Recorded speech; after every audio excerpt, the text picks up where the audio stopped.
What to build today? Wait, that's not Airfix, what the fuck?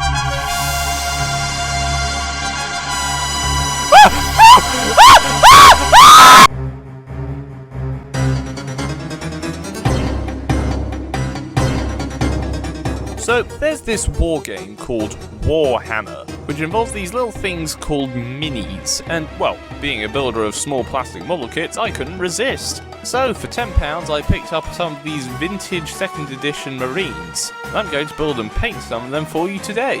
Yippee!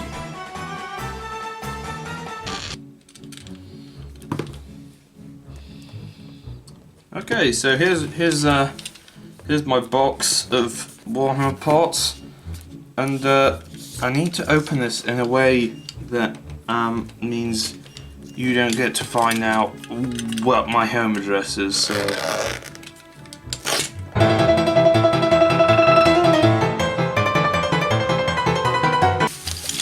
What do we got? So we got this little red guy. This guy and a couple guys who haven't been painted. This guy who's been partially painted, and his jetpacks seems to have fallen off. This guy who's missing an arm right now.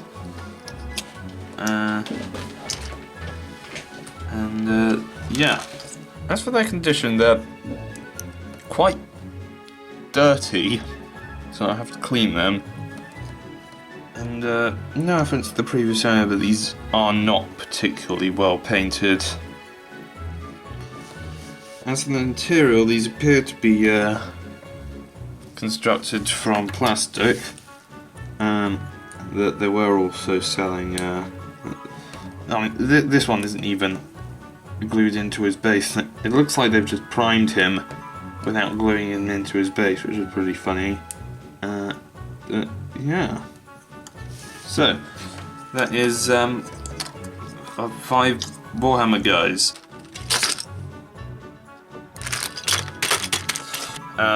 This guy needs his arm attached, and these two guys need some jetpacks attached. Other than that, that's all that comes in. So let's go on with the build.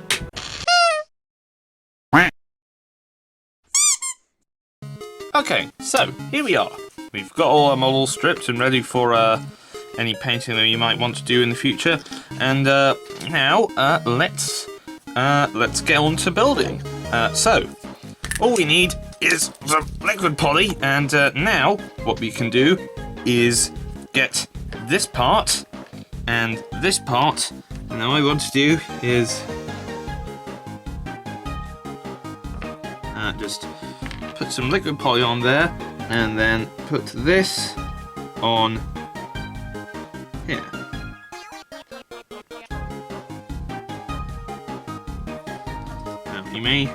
Now there should be a thing here really for a better attachment point, but that snapped off a long time ago, so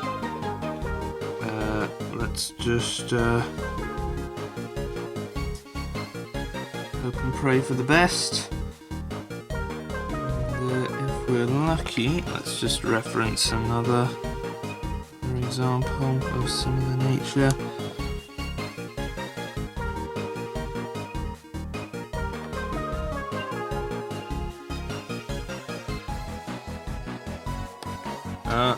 Yeah, and there we go. Now, what other parts do oh, there are no other parts. But what do we do now? Having finished construction of the minis, which didn't take all that long, I had to prepare them for painting. They came to me very dirty and covered in old prime, which I would need to remove. But how?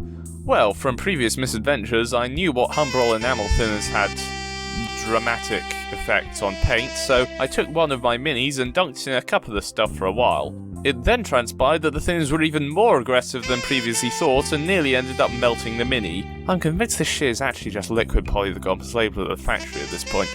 Anyway, after getting some advice from a friend who's painted hundreds of minis in their lifetime, I found some high concentration isopropanol alcohol and used that to strip the paint. With enough time and some rigorous scrubbing with an old electric toothbrush, I was able to almost completely remove the paint from the minis. I ultimately chose to only paint 3 of the 5 to reduce my workload, as one was a weird chainsaw guy who I thought looked kinda sus, and the other was already painted as a blood angel, whatever that is, and I didn't feel comfortable desecrating it, even if the previous owner probably wouldn't give a flying fuck about me stripping it and repainting it my own way. So, that left me with 3 plain minis ready for painting. So, how did that go? First, I primed everything in Humbrol No. 1 acrylic primer to help the paint stick to the surfaces. This primer was a light grey, unlike the black primer from before, which would help give the model a brighter finish once complete. I also added some No. 130 satin white on top to make the base even brighter before moving on to adding the main colours. Before that though, I painted up the red eyes using Vallejo model colour 70.936 trans red over Humbrol No. 11 silver to get them out of the way before painting everything else.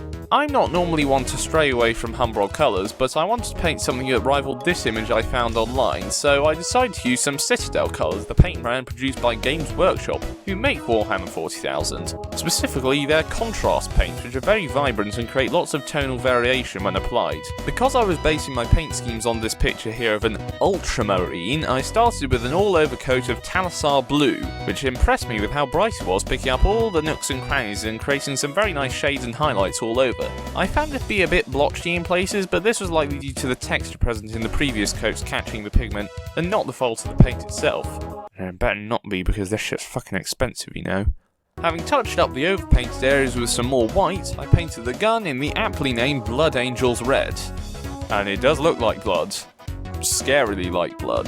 I then lined the trimmings of the Marine's armour with white as a base before applying some rich Iandine yellow to get a sort of gold effect. It looks a murky orange in the pot, but is beautiful and bright yellow when painted, with orange in the crevices adding lots of wonderful detail to the Mini. I switched back to Humbrol for all the metal trimmings with number 56 aluminium, completing my painting process very nicely. I can now move on to a spot of weathering. I was very sparing with the weathering for the most part. I used an enamel wash in just the metallic areas to bring out the details in the parts, such as the grills or the skull crest on the Mini's helmets. However, I decided to make the Mini I had nearly melted in thin as a bit dirtier than the other two. So, I added some more wash around the armour to make it feel a bit oilier and dirtier, then dusted various areas of it with my weathering powders in black, brown and rust colours to really make the Mini look dirty. Hell yeah! The final step was to put the Minis on their bases. A less lazy person would have added some sand, flocking or static grass for terrain, but I elected to just paint the bases up in a mixture of Humbrol No. 69 gloss yellow and No. 86 matte olive green. I then slotted the figures onto the bases without any glue, before spraying them over with 2 coats of Humbrol gloss varnish. And with that, my build of the 2nd edition Warhammer Ultramarines was complete. I'm very proud of these. They're not of pristine quality like in the image I was working from, but the rich and vibrant colours make for more of an interesting contrast to the comparatively drab planes that languish on my shelf.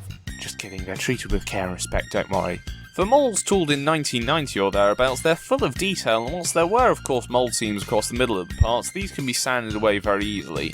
I'm incredibly pleased with the results of my endeavours and think that these little minis rank pretty highly on my list of the best kits I've made. But anyway, I'm off to play some Warhammer.